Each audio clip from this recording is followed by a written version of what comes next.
We've got a charged atmosphere for two rivals in the East Division. It's the Moonshine Throwdown, Marshall and Western Kentucky. Intercepted by Key, and Key has one man to beat. A nice cut move. Edwards can't get him. Key takes it all the way. A pick six for Devin Key. Here comes Talik Keaton to the sideline midfield. He's to the 40, gets a block, and he is gone! Touchdown, Marshall! So please join me in welcoming the 21st head coach in WKU football history, Tyson Helton. And Marshall's going to finish the year 9-4 and champions of the 2018 Gasparilla Bowl, the sixth consecutive bowl win for the Marshall Thundering Herd.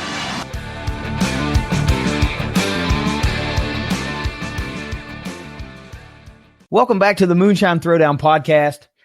We got a little post-season, end of the decade, superlative type episode that we're going to kick at you.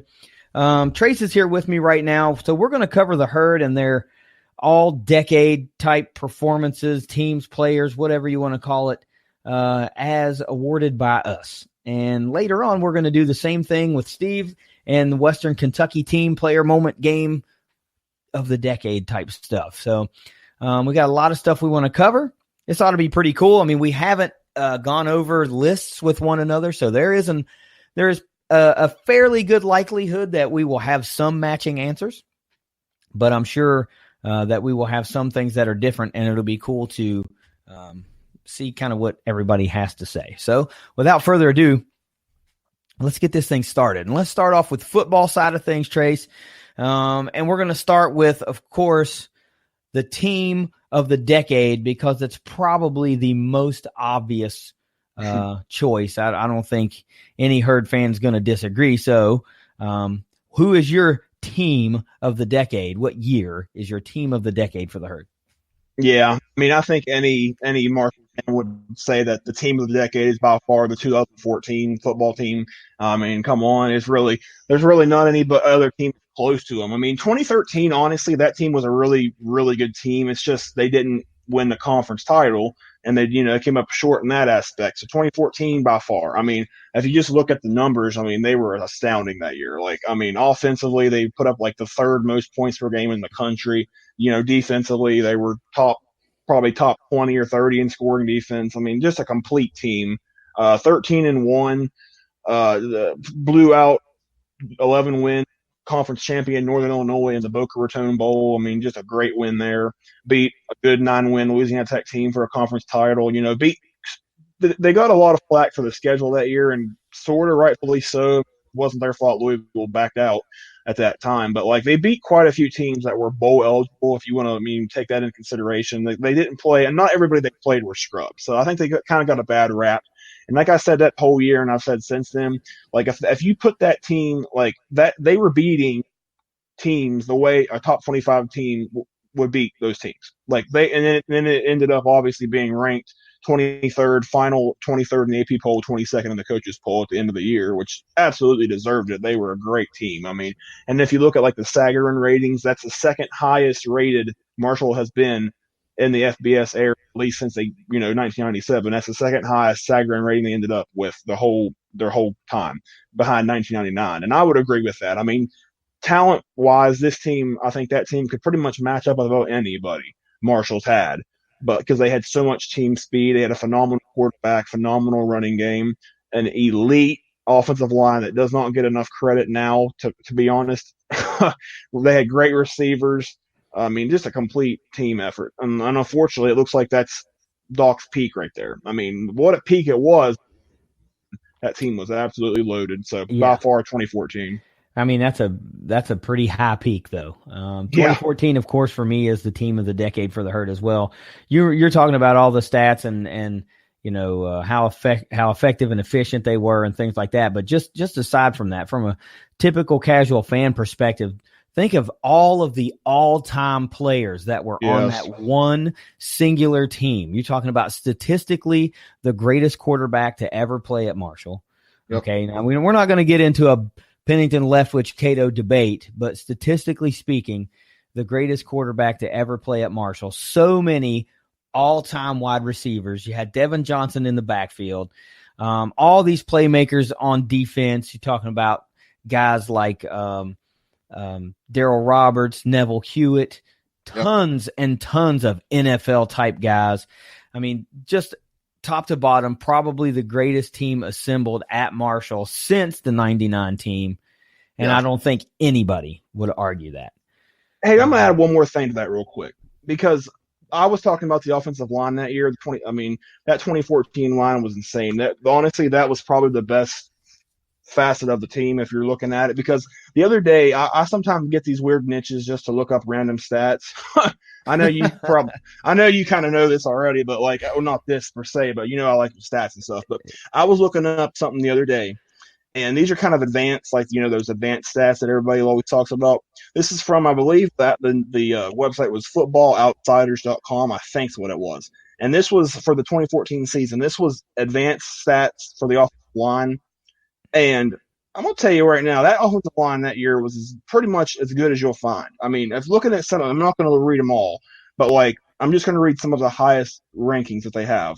So under the run blocking category, they were first in the country, number 1 in pass downs line yards per carry. Now, I don't exactly know what all that means, because it's so, but you're number one. But it's so advanced, and I'm like, bruh, it looks so good.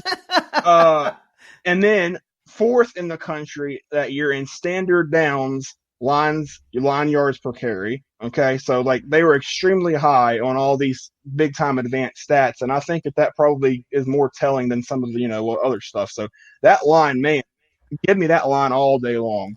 I'm sorry, that was the greatest thing I've ever heard on this podcast.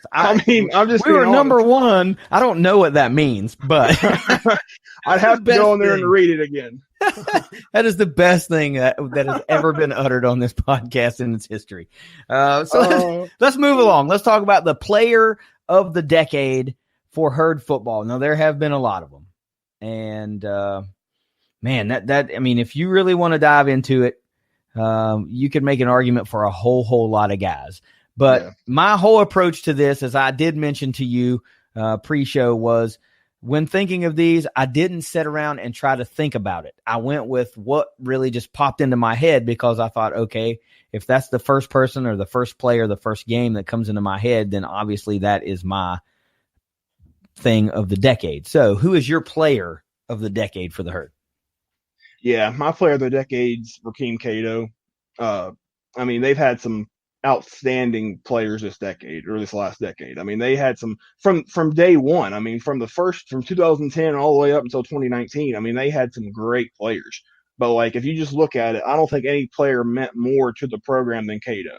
I mean, the guy just completely changed life in Huntington. I mean, when his first year or two, Marshall was still kind of stuck in the post-Snyder kind of funk. They were trying to figure stuff out, and then Cato developed. The rest is history. I mean, 2013 and 14 especially are 2 of the best seasons Marshall's had in years in football. And those are by far the 2 best teams that Marshall's had this whole decade. And Cato was he led the whole charge. I mean, just look at his stats and stuff. I mean, like you said, statistically, he is the greatest quarterback in Marshall history. I'm not going to really say who's better between him and Pennington and Leftwich, because I have an opinion on it, but that's for another time. But stats wise, he was an absolute just marvel with it. I mean, set the FBS record for consecutive games with touchdown pass, won a conference title, won 2 or 3 bowls. I mean, he just had a phenomenal career, number 1 in basically every category at Marshall. So it's got to be Cato. He did way more for the program than anybody else.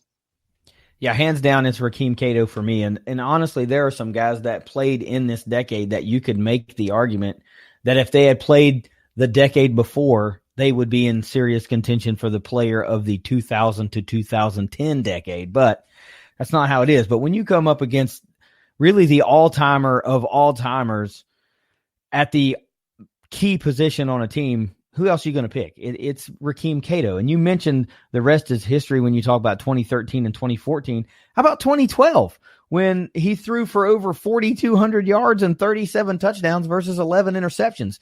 I mean, you talk about development, dude.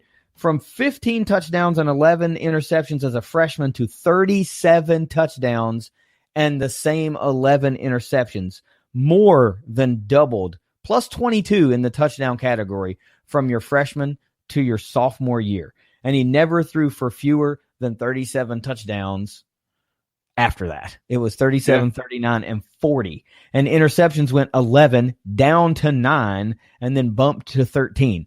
I mean, absolutely phenomenal stats. 131 career touchdowns versus just 44 career interceptions. That is amazing. Just one of a handful of quarterbacks to throw for over 100 touchdowns. I mean, over 14,000 career passing yards. The numbers are just, they're video game numbers. They really are. They are. And let's not forget, he competed for time as a freshman. He didn't play the entire season as a freshman. He was still competing for the job.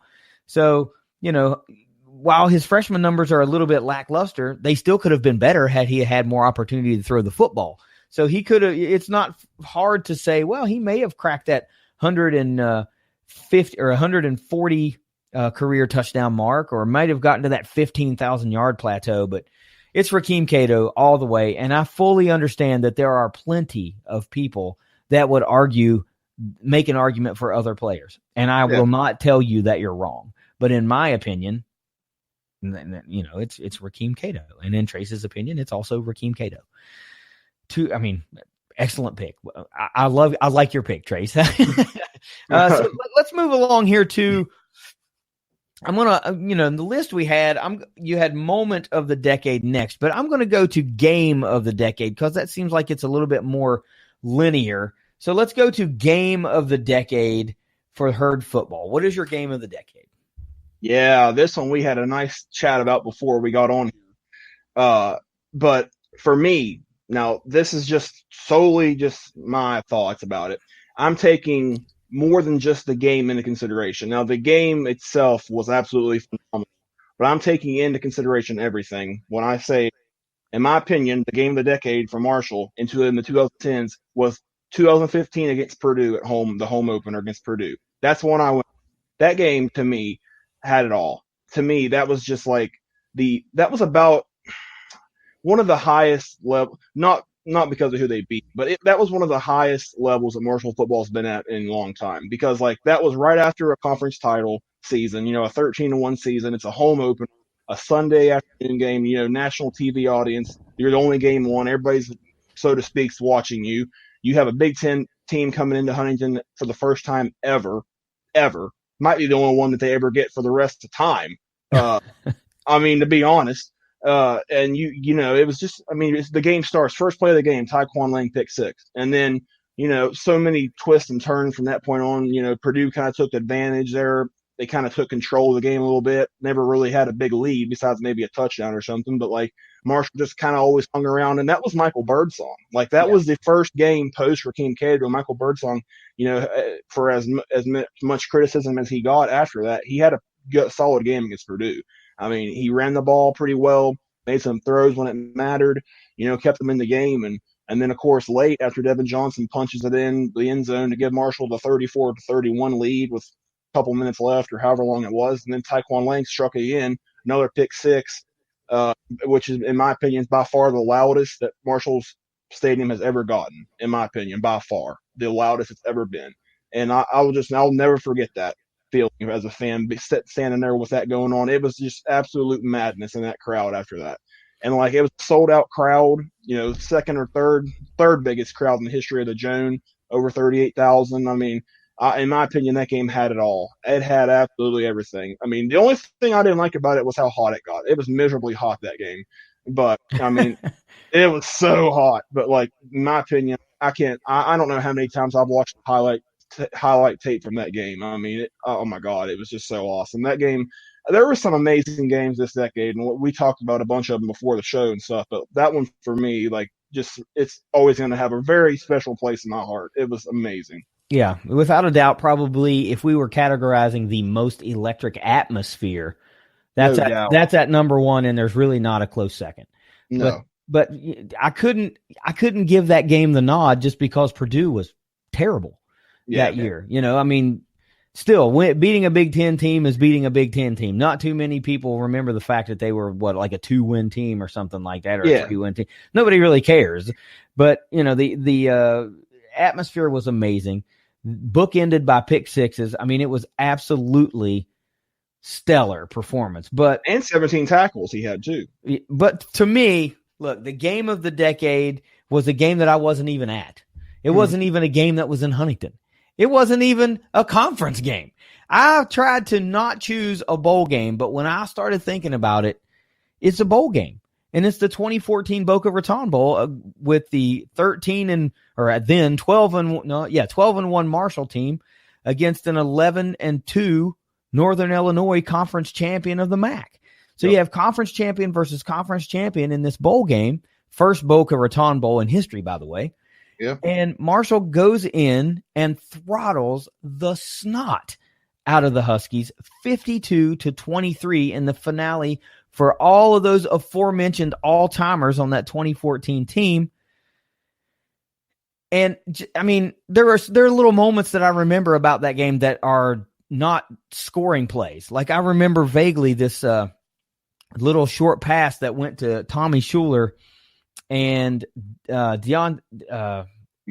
Yeah, McManus just freaking blindsides this cornerback on a block and put him out of the screen. Like he just eliminated him from the television screen. Little things like that. You could tell that there was an extra little bit of attitude that game because it was the final game for a lot of those guys. And for the guys that it wasn't the final game for, they cranked their game up a little bit, a little bit higher, just giving one more effort for all those all-timers. What an unbelievably dominating performance.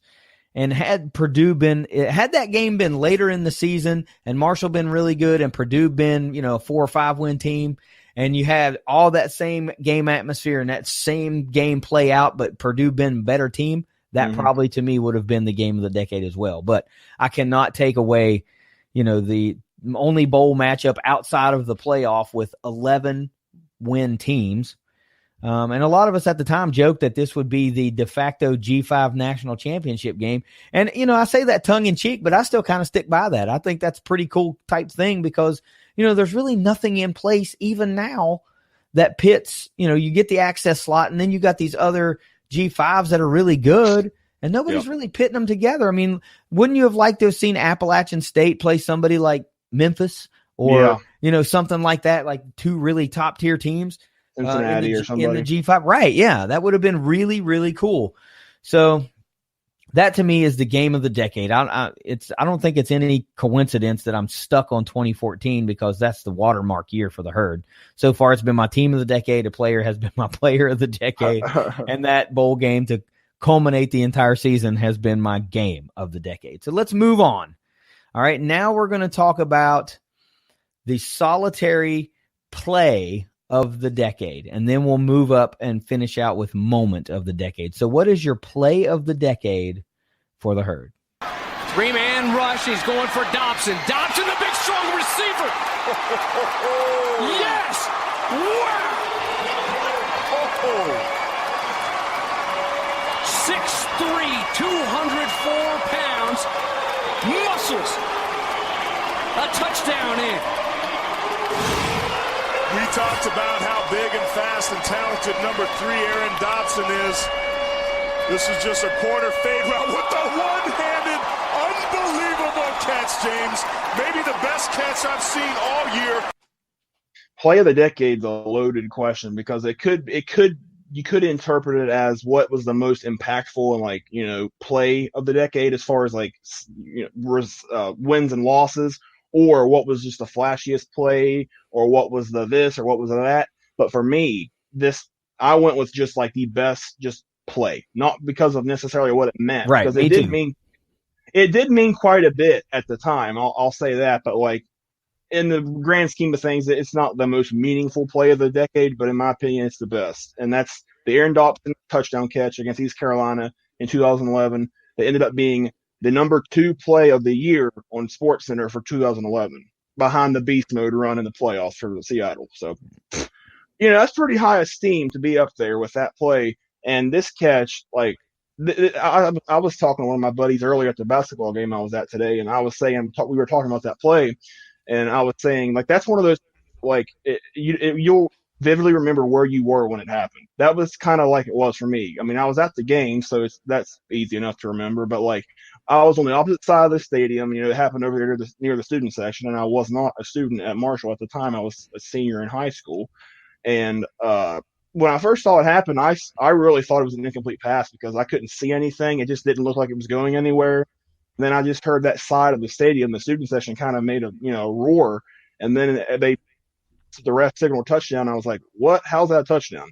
And then they showed on the replay, on the big screen, they showed the play. The whole crowd, it was gassed. Like they were absolutely. It was stunning. I mean, that's the best word for it. It was an absolutely insane catch. One of the best. I don't think it's hyperbole to call it one of the best catches of all time because a lot of people have called it that. A lot of people have called it that. I mean, backhanded, basically no look with his arm pinned in midair. I mean, really, how can you even do that? Like, that's one of those once in a lifetime kind of plays. And like, as far as like individual single plays, I mean, you can make the argument that's the best Marshall's ever had in football, just because of how the degree of difficulty was so high, and that's kind of a catch you're only going to make once out of. You could try to duplicate that 100 times, you probably only get it one time, and that was the one time. And it was a big play because Marshall was down 7 at that point in that game, and that tied the game, and they ended up winning a dramatic 34-27 overtime win over that East Carolina team that sent Marshall to a bowl game, and East Carolina out of the bowl season because they lost that game. And like I was talking to you before the show, in my opinion, that's probably that one and the Purdue game that I said are probably the two best overall games of the decade, honestly, for me. So like it was a phenomenal game. That catch, that's what everybody's going to remember. I mean, it's still just a huge deal. I mean, it's all over YouTube still. That's my play of the decade. Well, like I said, we didn't compare lists or anything, and as you might imagine, that is exactly what I picked as well. And I didn't pick a play that meant, necessarily anything big. I could have picked the simple touchdown pass that put Marshall ahead in the conference title game, and I could have picked the pass that set the consecutive touchdown pass record for Rakeem Cato, but that's not what I did. I picked the play that made my eyes open the largest and my jaw drop the most, and just put me in awe, and that's it. And I'm glad you mentioned getting his arm pinned, because every picture you search of Aaron Dobson Marshall and you see that play, it is blatant, obvious pass interference. Oh yeah, and it was not called, and it just makes that play even more tremendous to steal a patented Marshall term.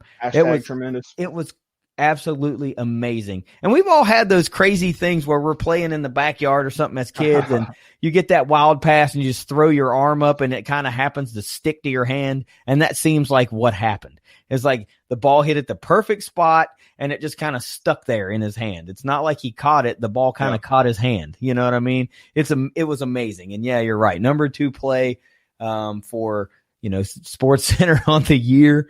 I'd forgotten about that, but that was really cool. I remember they were doing at the time where you could vote every day to keep a play alive. Yeah. Or a new play of the day would dethrone that. And he won.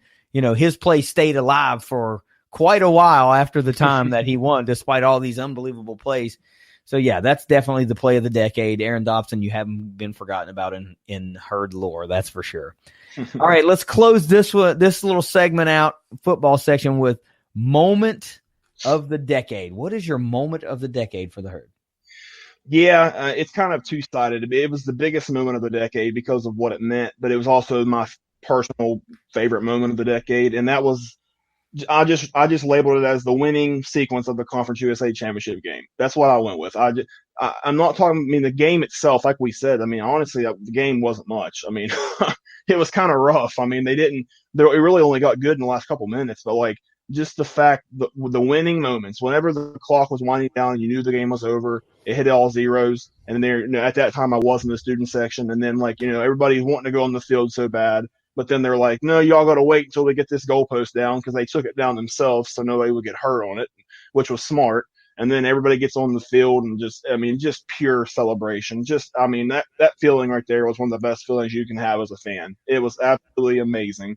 I mean, the goalpost going out, they somehow got it over that little fence by the Shuey building and got it over to 3rd Avenue. And I kind of walked with it a little bit, which was so cool. And I got videos and pictures. I mean, that's just that moment, just like you were on cloud 9. Like that was like it just made you feel so good to finally see Marshall, have that kind of success again, because it had been 12 years since they had a title, and God knows they haven't had one since then, 2014. So, I mean, it meant a lot, because like that's the only conference title Marshall football got in the whole decade. So, I mean, it was just the moment of winning that was just insanely awesome. I mean, it was, especially as a student at that time, like you couldn't really get much better than that. I mean, just awesome stuff. And I still have a piece of the goalpost hanging in my room there in a shadow box or whatever it was. So, I mean, just an awesome moment. I'll never forget it.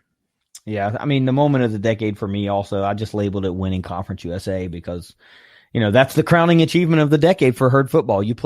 If you play for championships, then winning the championship is the crowning achievement, especially if you just win one. I mean, if you win multiple, then they get watered down and kind of run into each other. And then you start talking about like, well, which game did we dominate more, and this, that, and the other. So until Marshall football gets back to being able to do that and dissect things on that level, it's just 2014 and winning Conference USA. That is the moment of the decade for me. So we're going to transition now, and we're going to talk about basketball. We're going to do the same thing for men's basketball, which is something that astonishingly to me came easier for me than finding these accolades for football. So let's start off real quick. What is your team of the decade for the Herd basketball? Yeah, much like football, this one's a pretty obvious choice, I think, and it's the 2017-18 basketball season. I mean, just look at what that team accomplished. They accomplished something that no other Marshall team in history had done. They got to the NCAA tournament and won a game in the NCAA tournament for the first time ever. 13 seed, beating a 4 seed Wichita State, a big upset. Wichita State had like a 93% chance to win or whatever. ESPN's BPI had a 93% chance. Marshall won.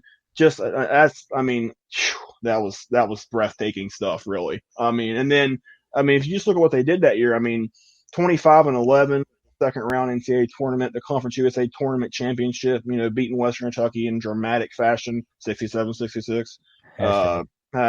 And just they beat multiple top 25 teams that year. They beat Middle Tennessee in the regular season finale on the road when Middle was ranked 24th in the country.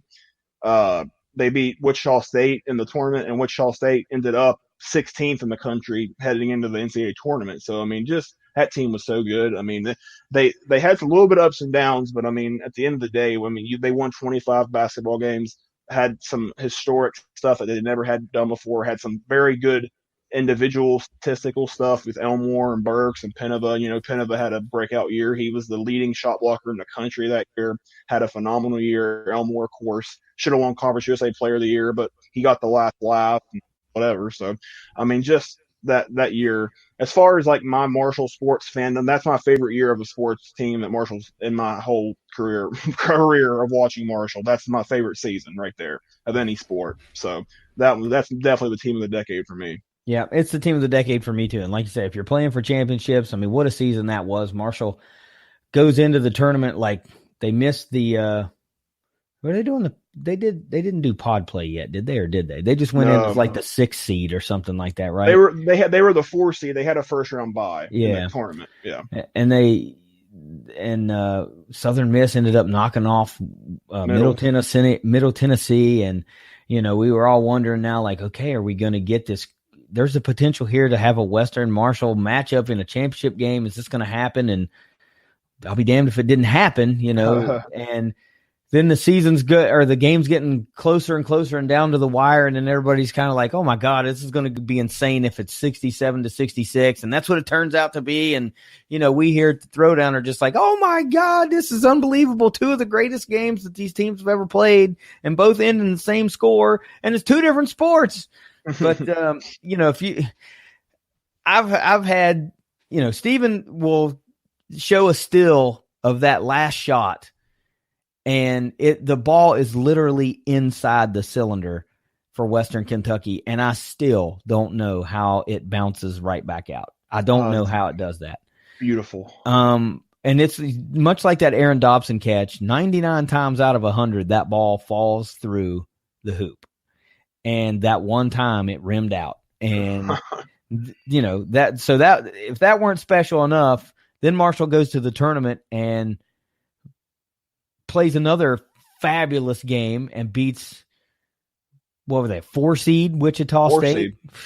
Amazing game. There were a lot of moments from that season and really from the career of John Elmore, and all the things that come into my head the most are from that Wichita State game, I think, it's from the announcer, when he's saying from that or from the hash or John Elmore Unlimited talking about his range and all that stuff. So it was really cool to see that, you're not used to seeing who is used to seeing Marshall playing in the tournament. No one is used to it.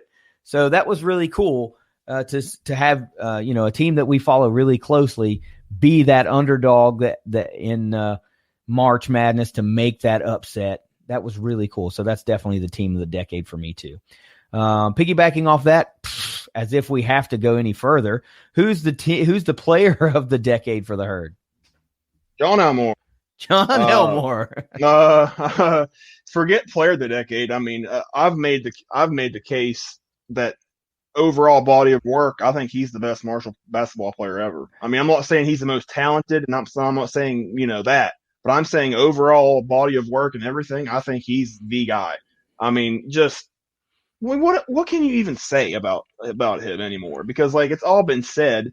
What an amazing historic career that he had. I mean, literally he's number one at Marshall history in points, assists, free throws, 3-point field goals, and he's Conference USA leader in a lot of those categories all time.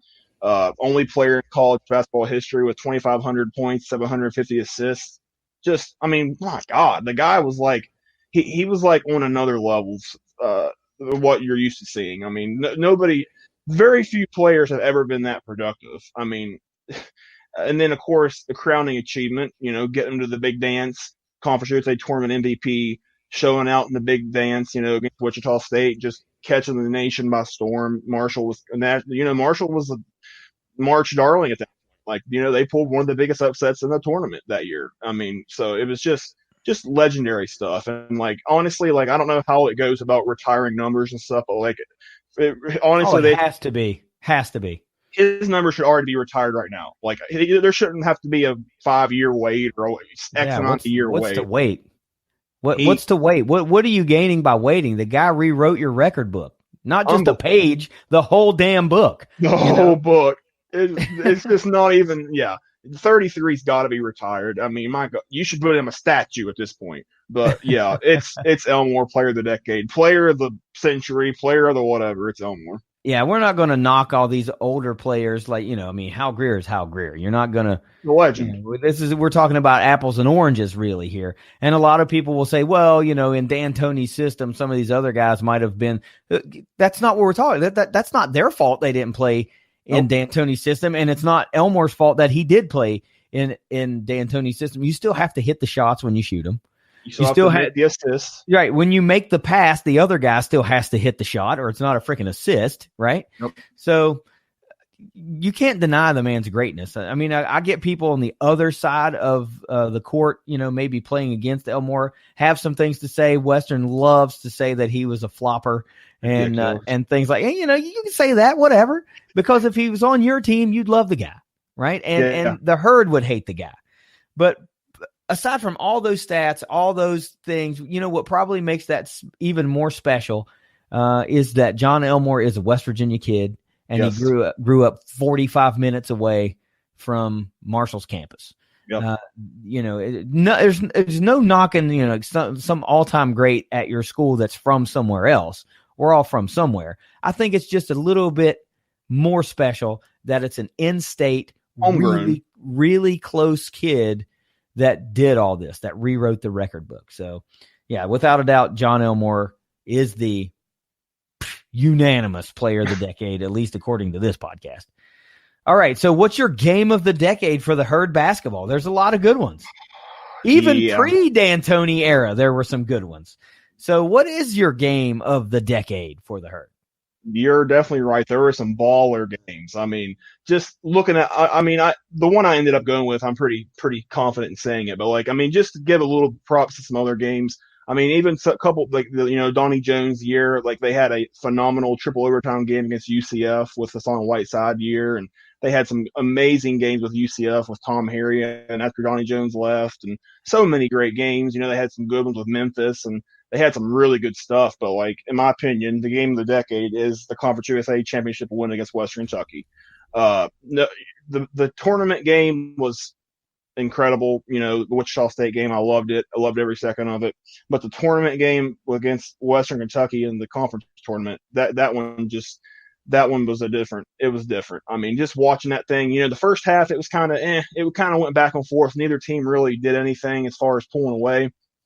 Then the second half, man on a mission, John Elmore just absolutely took over that game like I've never seen a player take over a game at Marshall in my lifetime. I mean,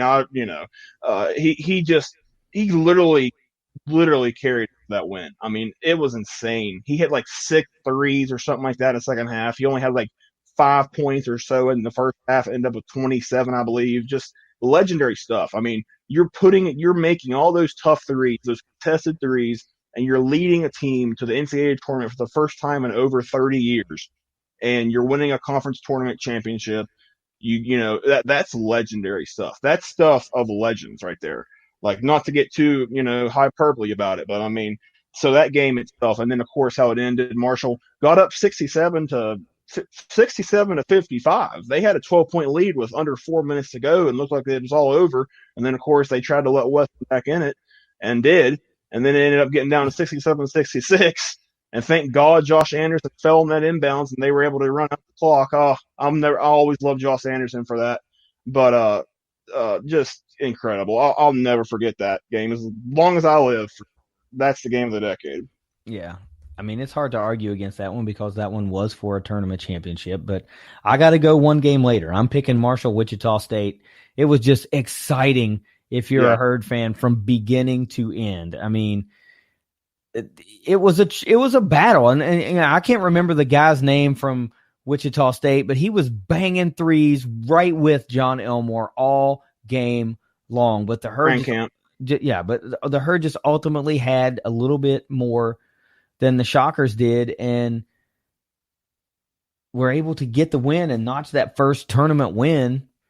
I mean, that's the stuff of the historic stuff. There have been conference champions and stuff before, but man, you talk about NCAA wins. That is rarefied air when you're Marshall. Other teams, other programs, it's not nearly as rarefied air. But once again, like I said with football, until Marshall can get to the point to where they're doing that regularly, that is the rarefied air. That is the game of the decade. There may be, other championships as well, but until you can notch more tournament championships, more tournament wins, that's the one for me. That is without a doubt the game of the decade for me. So let's move along here. Let's talk about your play of the decade. Williams runs it down. It's going up. Elmore, here it goes, and it's going in from the hash. Carter. Unlimited. John Elmore, even at 52. Yeah. I made the comment earlier before we started recording that if it would have been a year later, my play of the decade would have definitely been the Markel Humphrey 75-footer at the buzzer that beat SMU, but that was 2009, so it doesn't count. So thinking about all the plays in this decade, I mean, there was a lot. There were so many flashy, crazy plays. But for me, this play just kind of personified the season for Marshall. Ironically, it was 2017-18 season. I mean, that's just like 2014 football. That's a watermark year for basketball. It's the one everybody's going to go back to. But my play is in the Wichita State game. It isn't the big alley-oop dunk that we talked about with Rondell Watson, even though that play was spectacular. But the play I went with is the Elmore 3 from the scorer's table. I mean, from the hash is the quote, and they literally, the woman that called the game, Debbie Anelli, I think is her name, she had a tape measure and literally measured it after the game and tweeted about it. It was like over 30 feet. Like, he just steps up, just buries it. Just that. And then like the response of the announcers, they were just stunned that they even took the shot, let alone made it. And then the crowd was buzzing. I mean, that play right there was awesome. That kind of personified the whole year, really. And like, it ended up tying the game because at that point Marshall was down 3, and Elmore hit that shot, and for the rest of the game, close, but Marshall led, I would say, the majority of the rest of the game. But so that was a big turning point in the biggest game Marshall basketball's had in decades. Just spectacular stuff. So I think, in my opinion, that's the play of the decade, just because of what it meant at the time and just how crazy it was to see a guy pull up from the scorer's table and hit a 3 like that. Yeah, and no rim, no backboard, just basically igniting the net with the crack through the net. But that's one of the ones that I instantly think about too. But again, I'm talking about just sheer awe and jaw drop ability. And while a long 3-pointer, especially in that situation, does that, for me, the most amazing play of the decade took place, I think, just last season. Here come the Owls, and how about Myers with the Here steal? Comes the alley-oop.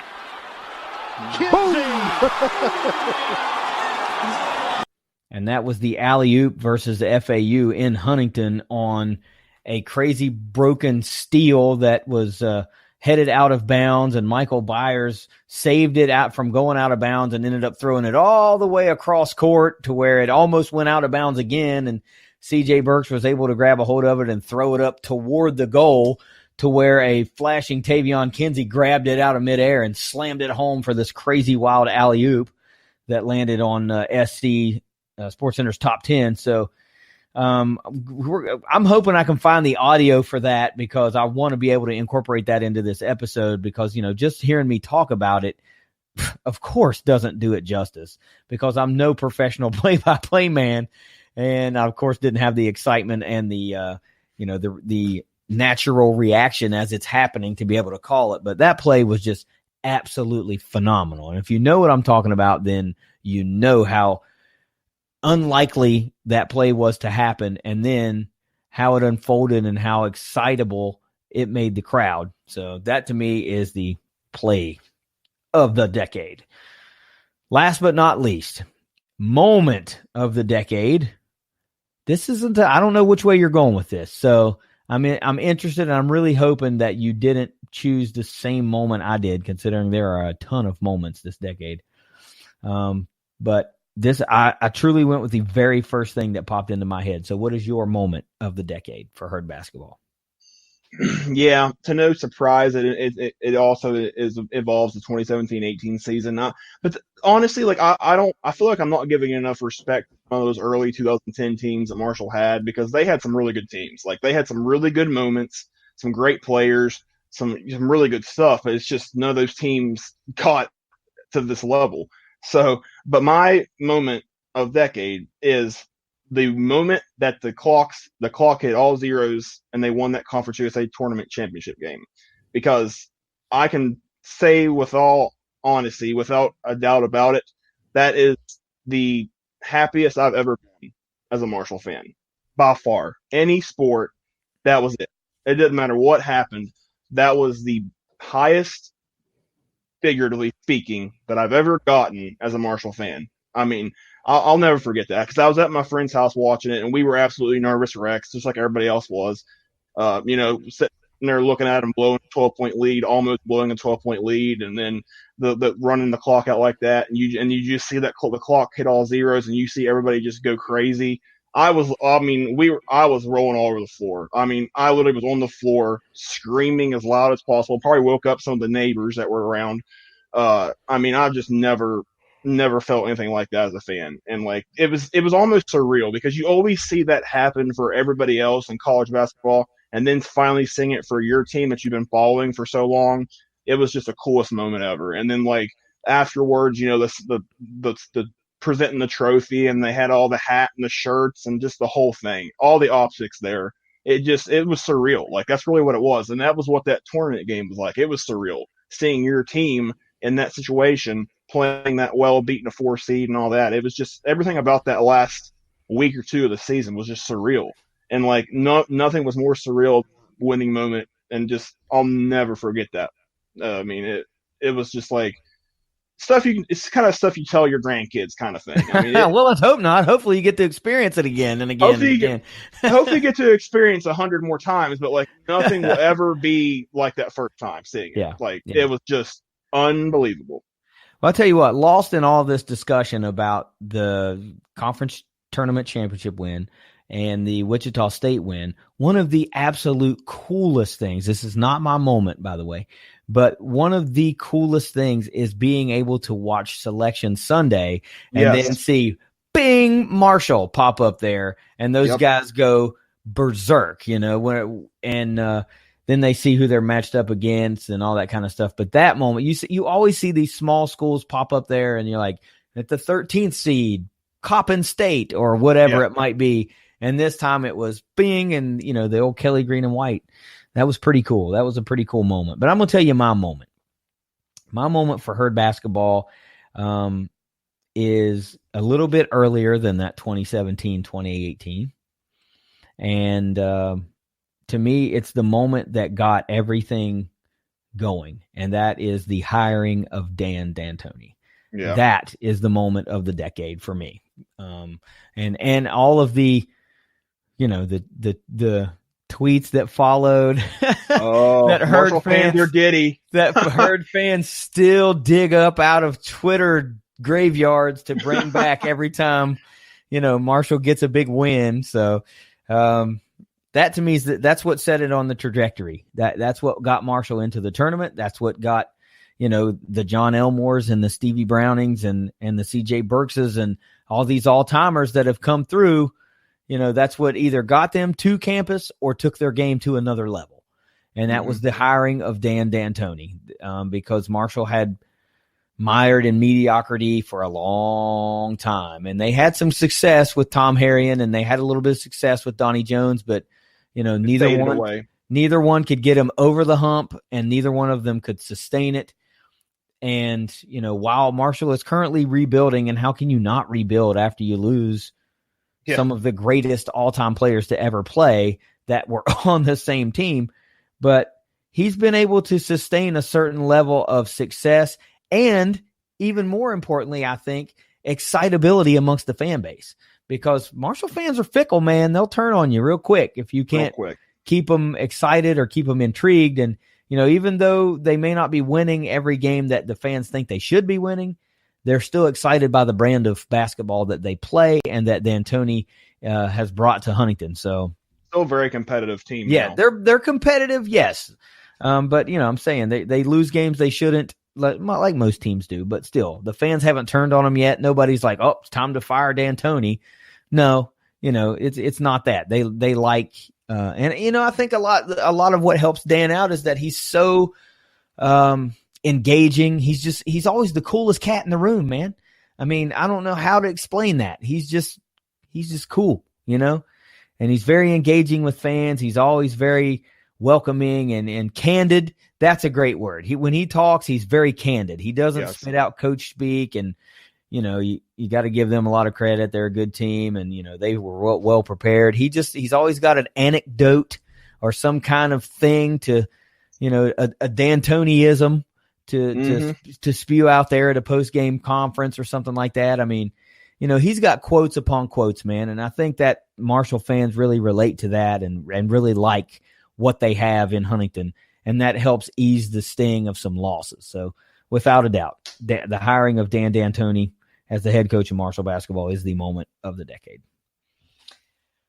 Whew. Well, that was kind of fun. Lasted a little bit longer than I thought it was going to. We're closing in on 48 minutes. But hey, might get a little longer here, so I don't know. All right, hang with us on the other side of this break. We're going to go over the results of some very highly voted upon polls that were run by Trace on one of his Twitter accounts that was talking about some all-time members of the all-time Herd football team and all-time Herd basketball team. So he's been doing that for about a week and a half, maybe 2 weeks now.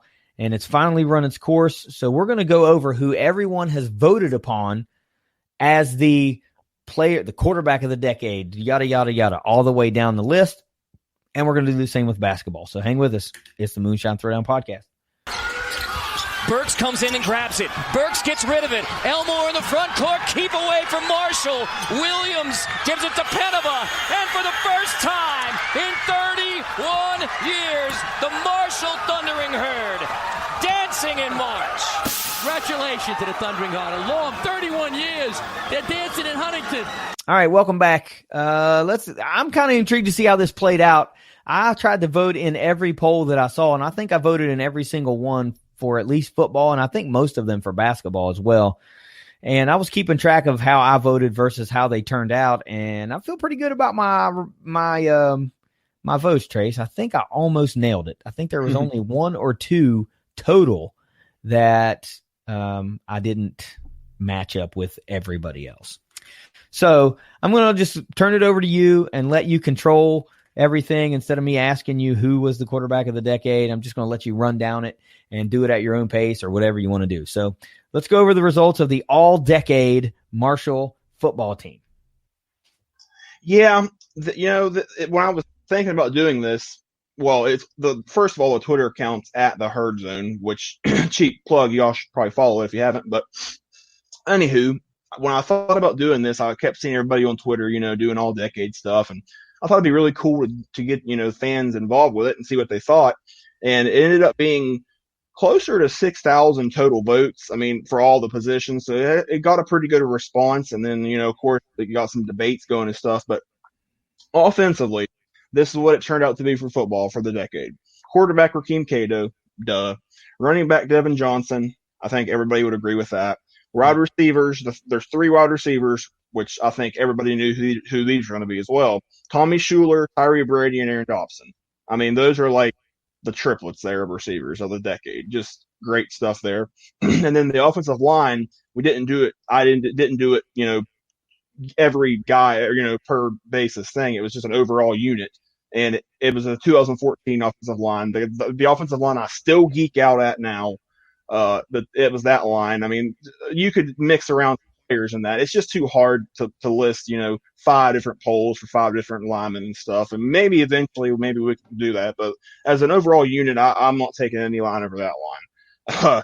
And then tight end was by far the closest vote of all of them. And it was between Ryan Urachek and Gator Hoskins. And by 1%, Ryan Urachek got the nod. It was extremely close. Fans were pretty spirited about that one. So Urachek got it, and I think if you just look at the longevity standpoint and like overall body of work, Urachek has it. But if you look at best season and best, it's Gator for 2013. He was a beast that year. But I mean, overall body of work, I said to you, is a coin flip. I would have been happy with either result, so I'm happy with that one. Defensively, I also did a collective unit for the defensive line, and the fans ended up voting for the 2011 defensive line, which was led by Vinnie Curry, the 2011 Conference USA Defensive Player of the Year. What a year he had that year. That whole line was solid, though. That was a solid unit. So that one is it. 3 linebackers. I was kind of sure on a couple of them, but I wasn't sure on one of them. But it ended up being Neville Hewitt, Mario Harvey, and Evan McKelvey. Hewitt and McKelvey were both Conference USA Defensive Player of the Year in 14 and 15. And then Mario Harvey was only in the 2010s for 1 year in 2010, but he was a monster that year. Yeah, but wait a minute. Before you move on there, I got to say that's where my first one went off the rails. And nothing against Mario Harvey. He was a great player, but I didn't vote for him. And mainly because of the groupings that you had together. And I should say right now, I voted for Chase Hancock because his story is just phenomenal. And the fact that he started out as a walk-on and ended up being one of the greatest linebackers to ever play at Marshall. So, Chase, if you're listening, you got my vote, man, because I think you are definitely an all-decade linebacker. 4 years of production versus 1 in this decade. I bet a lot of folks didn't realize that he only, played 1 year in the 2010s. But, sorry, man, Mario Harvey was a beast, but Chase Hancock got my vote for linebacker of the decade, along with the other two. I got the other two right. Yeah, that's kind of the tight end situation too, because like if you look at Harvey, like he probably had the best overall season, but then if you look at Hancock, he had the longevity. So, yeah, I mean, I think definitely Hewitt and McKelvey were shoe-ins, but then the Harvey one was a little up in the air. But I mean, you can't really go wrong with Hancock or Harvey or whoever. And then looking at the corners, 2 cornerbacks. One of them's a no-brainer, Darryl Roberts. I mean, he's an NFL starter now. And then Corey Tyndall ended up being the other cornerback, and he's in the CFL now. And he's had a pretty solid pro career in the CFL and stuff. And he kind of got maligned a little bit at Marshall. But I think overall he's definitely worthy. And then the 2 safeties, we have Malik Gant, who's a no-brainer to me, and then Taquan Lang, who ended up not panning out long-term for Marshall, and he got dismissed and all that, whatever. But, like, if you just look at his production and stuff and the Purdue game and all that stuff, I mean, he was absolutely worthy of this nod, even if he didn't end his career with Marshall because he didn't make it the whole way. So that looks bad. But, I mean, just as a player, we're not looking off the field stuff beside the point. We're just going to look out on the field. Taquan Lang got the nod there. And then the special – hold on. Before you do this is the next one that I missed out on. And I did not vote for Taquan Lang for the exact reason that you said, is that he was dismissed from the program. If he was not dismissed from the program, he would have gotten my vote as well. Instead, I voted for Taj Letman because he was a phenomenal safety who does not get enough credit for the job he did. He falls through the cracks a lot when you talk about safety play at Marshall. And, he was here. He finished out his career here, and he was a great part of that 2014 team. So for me, Taj Letman got the nod there over Taquan Lang, but there's no debating that Taquan Lang was a great player. It honestly came down to the fact that, it just didn't feel right to me for a dismissed player to make the all-decade team. But, everybody gets their vote. That's fine. All right, on to special teams now. I also missed one of these, I should say, but that's all right. We'll get to that. Okay, so starting with just the regular kicker for the special teams. This one, I kind of thought I knew how it was going to go, but there was another guy that could have won it as well, but it ended up being Justin Rohrwasser. I mean, special teams player of the year for 2019 for Marshall, won the Western Kentucky game in walk-off fashion, just had a superb senior season. But the guy that a lot of people were kind of saying, well, he should have won, was Justin Haig, because, he had the amazing game in the conference title game, the Conference USA Championship MVP for 2014 game. I mean, just kind of miraculous stuff. I mean, in that crappy weather, going out there hitting 4 field goals, he had 14 or 26 points that game. But I mean, if Rohrwasser, I mean, his 2019 season was probably the best statistical season Marshall's has for a kicker in a long time. So he's deserving for sure. And then the punter ended up being Corey Vedvik, and I think everybody would agree with that. I mean, he was an absolute stud that 2017. I mean, he did everything for kicking that year. Kickoffs, field goals, punting, he was everything. But I think his best aspect that year was punting. I mean, he just absolutely killed it that year. You could have said Tyler Williams too, because he was phenomenal too. I loved Tyler as a Marshall's punter, and Case Whitehead, and they have some good punters this decade. But I think Vedvik probably the best out of them. So respect there for sure. And then the kick returner and the punt returner ended up being the same person. Ended up being DeAndre Reeves, because he did both very well. Had several kickoff return touchdowns, 3 or 4, maybe even 5 in his career. Had at least 1 punt return touchdown that I can think of. The guy was a special team wizard. So I think Reeves was deserving of that. A couple other guys, you could have said Keon Davis for the kick return, because, he had a great couple years at kick return. And then punt return, really the only other punt returns you could say was maybe Devon Smith, and he was only at Marshall 1 year in 2013. So, I mean, I think Reeves definitely deserving there. And then the long snapper of the decade ended up being Matt Beardahl. I think everybody would agree with that. I mean, 2 or 3 times he was first team all-conference long snapper. I mean, Matt Sincata was great at that too. He had a great career at Marshall, but I think Beardahl, especially because of recency, because everybody knows of Beardahl more now, and probably had a little better overall numbers and, accomplishments and so forth, personal accomplishments and everything. So Beardahl was long snapper of the decade, and I think that's definitely deserving. Oh, absolutely. There's no argument. I mean, Sincata or Beardahl, either one, both of them were fabulous long snappers. It's just one of those things that Doc Holliday has managed to keep in-house now for the better part 8 years of the decade, have had first team all-conference caliber if not first team all conference long snapper. Backing up just a little bit for the kick returner and the punt returner. I did get DeAndre Reeves for the punt returner, but I did vote for Keon Davis as a kick returner. But man, how about DeAndre Reeves snagging 2 spots? Now you didn't say this, but I know it's implied. You did run 2 separate polls. Yes. One for kick returner, one for punt returner, and DeAndre Reeves won both. So that just goes to show the level of respect that Herd fans had for his return ability. But I did go Keon Davis for the kick returner, but not too bad. I almost nailed that entire thing. A linebacker matchup got me once, and so personal preference got me the other 2 times. But hey, if you throw out that squad's going to a New Year's 6 right there. Yeah, that's a pretty legit squad right there. I'll be honest with you. Let me see. 1, 2. Yeah, that's pretty good. All right, you did basketball too, so let's talk about basketball. I know you got one more poll forthcoming, which we'll cover in a minute, but we can talk about basketball now. So let's run down the Marshall All 2010s, 20-teens decade team. Yeah, I have the starting 5, which is already set, and then I have the 6th man, which is, as we record, still in progress, but probably already worked up. Anyway, starting with the point guard. Do I even need to say it? It's John Elmore.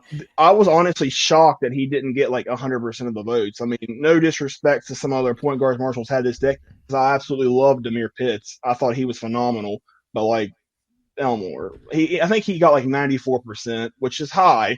But I honestly am surprised he didn't get more than that. So Elmore's a point guard. Wait a minute. You're just taking into consideration that only Marshall fans voted in your poll. I guarantee That's true. There were some Topper fans who were like, anybody but John Elmore. He gave him so much PTSD they had to vote for somebody else. Okay, so Elmore got the point guard, obviously. Shooting guard ended up being TJ Burks. I think that's a no-brainer. He's like number 8 all-time in Marshall history in scoring. He just had a stunning career in his own right. I mean, that's what I said. Basically, any other era, CJ Burks would have been the guy. Like, he would have been the guy that everybody talked about, and he got talked about a lot. But like, he was always kind of second fiddle to Elmore as far as the national respect and all that stuff. But CJ Burks is the shooting guard of the decade for sure. I think, even though there's some other guys in there like Shaquille Johnson, who I thought was really good as well, but he kind of had multiple positions. And then my small forward of the decade was a little bit controversial, just because a couple reasons. One, because he wasn't necessarily a primary small forward, and he didn't end his career at Marshall. But DeAndre Kane won that poll. And, I mean, this is the way I look. He was mean. I mean, he ended up being a point guard at Iowa State and, had some point guard moments at Marshall. And he was a shooting guard and a lot of stuff. So he's a primary guard player. But who are you putting him in? You're not putting him in over John Elmore or TJ Burks. Sorry. He's not beating either of those guys out in these polls. So the only way to get him on the team, on the starting 5, is put him in a different position. And at Marshall, he did play a lot of positions. I mean, he did play small forward. He did play I remember, at times, and he was great at it. Now, I mean, a lot of people were kind of, a little iffier with him because he kind of had a perceived attitude problems, and he kind of pouted a little bit and stuff. But I mean, just talent-wise, he was exceptional talent. And then obviously ended up making a big splash at Iowa State, helping lead them to a Big 12 tournament title and NCAA tournament Sweet 16, and that was after he had already graduated from Marshall. But I mean, I think doesn't really matter what position it is, Kane deserves to be on the list. But it's just he's not gonna. If I would have put him in the Elmore Burks poll, he would have lost handily. So yeah. You got to get the best players on the list no matter what, and he was a very versatile player. So Kane's a small forward. Power forward, that one was a little different because there were some ballers in that power forward poll. You like Dennis Tenen was in there, James Kelly. I don't remember the other guy put in there, but I mean, they had some real Tyler Wilkerson. That's who it was. They had some great power forwards this decade, but James Kelly won that poll, and I think that's deserving because he only played 1 year at Marshall, the 2015-16 season, but my lands was he good that year. 20 points a game, 10 rebounds a game, 54% shooting from the field. He was a very prime Conference USA Player of the Year candidate. Helped lead Marshall to a 3rd seed in the conference tournament when they were picked preseason 9th that year. I mean, he was a star that year. I always say, what if he would have been at Marshall for 4 years? Like, he would probably have all the records now. I mean, he was just a supreme talent. I mean, started out at the U, transferred, didn't work out there, whatever. Just made a huge splash on Marshall and Conference USA. So James Kelly definitely deserving of the power forward, I think, spot, even though he only played 1 year. But, I mean, as an overall talent, he's one of the best Marshall's had in a long time. And then for the center position, I kind of knew what people were going to say for this one, even though I didn't vote for this guy, even though he's deserving. But Hassan Whiteside won the center poll. But, I mean, I voted personally, from my personal account, I voted for Ideen Pinova. But if you look at Whiteside at Marshall, it was only 1 year, 2009-2010 season. It was 1 year, but he set the NCAA freshman blocks record, had like 182 blocks as a freshman. He was really still a raw player at that time, though. Like, he still had a lot of developing to do. But, I mean, obviously it's worked out because he's had a lot of NBA success over the last 5 or so years. I mean, he's been really good. But it took him a while. He shouldn't have left from Marshall as early as he did. He should have stayed at least another year and developed. But, I mean, personally speaking, though, I would have went with Pinova there just because Pinova has a better offensive game. I think that's really what it amounts to. And people can say, well, Whiteside led the country in block shots that year. Pinova did too. 2017-18, Pinova led the nation in block shots. And he also had the three-point shot. He had the free throws. He had just a better flat-out offensive game. But, I mean, you can't really go wrong with either one of them because Whiteside, I mean, most people vote for him just because of what he's done in the NBA. But, like, both of them were exceptional players, great players. But me personally, I went with Pinova, even though Whiteside got the nod at center. And then the sixth man, the poll's not officially done yet, but it looks like it's going to end up being Stevie Browning. And even though Stevie Browning was a starter, it's much like the Kane thing. You're not going to vote Browning over Burks, or so it had to be. That's the best place for him to go. And the other guys in that poll who are all deserving, as well, would have been Rondell Watson, Doggo Pena, who I loved, and then the other one was Austin Loop. Loop, yeah.